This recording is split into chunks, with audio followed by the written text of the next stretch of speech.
Everyone, welcome back to my YouTube channel. Now in this video we are going to cover another important forms of English literature. So let's dive into the forms of English literature. In our last video we understood that it has basically four forms, that is a poetry, prose, drama and non-fiction.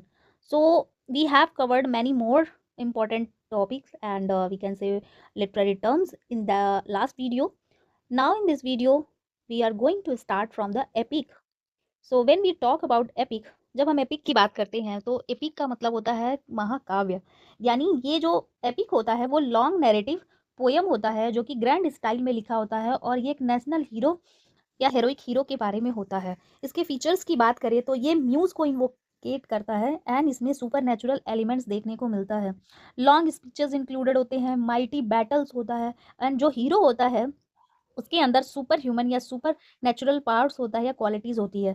For example होमर्स का Iliad and John Milton का paradise lost. तो paradise lost ये एक small epic है जो लिखा गया है जॉन मिल्टन द्वारा। एंड इसमें आप देख सकते हैं कि एक कैरेक्टर होता है या उसको प्रोटैगनिस्ट बोला गया है इस एंटायर पोयम में, पैराडाइज लॉस्ट में, जिसका नाम है सेटन। तो सेटन के अंदर सुपर नेचुरल क्वालिटीज़ होती है एंड चूँकि ये बाइबल से कनेक्टेड है, ये पैराडाइज लॉस्ट एंड उसपे उसके थीम को देखने को मिलता है। तो इसमें आप देखेंगे कि माइटी बैटल्स देखने को मिलता है, लॉन्ग स्पीचेस भी है एंड इसमें जो पोयम स्टार्ट होता है वो इन्वोक करता है म्यूज़ को। म्यूज़ कौन होता है? गॉडेस ऑफ पोएट्री या पोएम। तो जो कविता की देवी होती हैं उनको म्यूज़ कहते हैं। नाउ अगर टाइप्स ऑफ एपिक की बात करें तो ये बेसिकली दो तरह के होते हैं, primary and secondary. Primary epic की बात करें तो ये ओरल एपिक होता है जो कि ओरल ट्रेडिशन पे बेस्ड होता है, for example Iliad. And secondary epic की बात करें जो कि लिटरेरी एपिक है एंड ये रिटन फॉर्म में होता है जो कि लर्नेड पोइट के द्वारा लिखा गया होता है, for example paradise lost John Milton के। तो इन शॉर्ट प्राइमरी ओरल होता है, सेकेंडरी रिटन इमिटेशन होता है। अब मॉक एपिक की बात करें तो ये काफ़ी फेमस है और एग्जाम में इसके एग्जाम्पल पूछ दिए जाते हैं। मॉक एपिक की बात करें तो ये भी पोयम होता है जिसमें एपिक स्टाइल यूज होता है बट ये ट्रिवियल सब्जेक्ट पे बेस्ड होता है।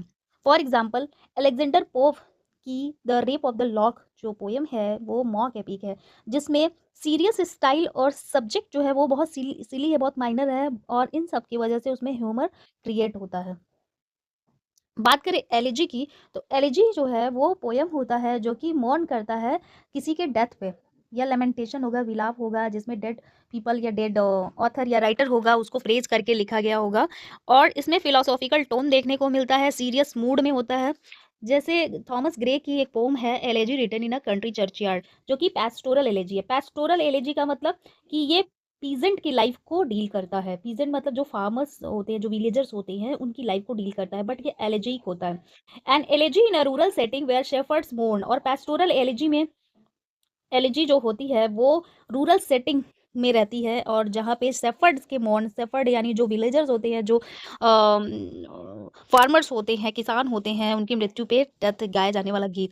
एग्जाम्पल के तौर पे देखें तो मिल्टन का लेसिडास है एंड शेली का Adonis.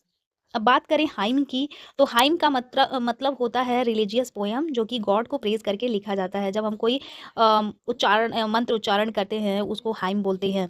For example a mighty fortress is our God. अब आता है विला नील। विला नील क्या होता है? ये भी पोयम का फॉर्म है।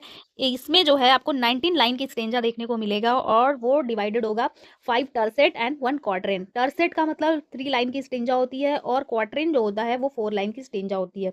तो टोटल जो है 19 लाइन आपको देखने को मिलेगा। राइम स्कीम की बात करें तो इसमें A B A A B A A B A A B A A B A and last में जो क्वार्टरेन होता है वो ए बी ए। एग्जाम्पल के तौर पे देखें तो डैलन थॉमस की एक पोम है do not go gentle into that good night. Metaphysical poetry हमने अपने लिटरेरी मूवमेंट में कवर किया है इसको डिटेल में with question and answer, so must go to watch that video. इसको हम शॉर्ट में समझेंगे कि मेटाफिजिकल पोइट्री एक मूवमेंट है और ये पोइट्री को ही डील करता है जिसमें एब्स्ट्रैक्ट आइडियाज देखने को मिलता है। लाइक ये एब्स्ट्रैक्ट आइडियाज क्या क्या होते हैं? लव हो गया, गॉड या सोल। फीचर्स की बात करें तो इसमें कंसीट देखने को मिलेगा, वीट होगा, लॉजिकल आर्ग्यूमेंट के साथ होगा एंड इसकी जो बिगनिंग होगी वो एब्रप्ट होगी, अचानक से शुरू होगी।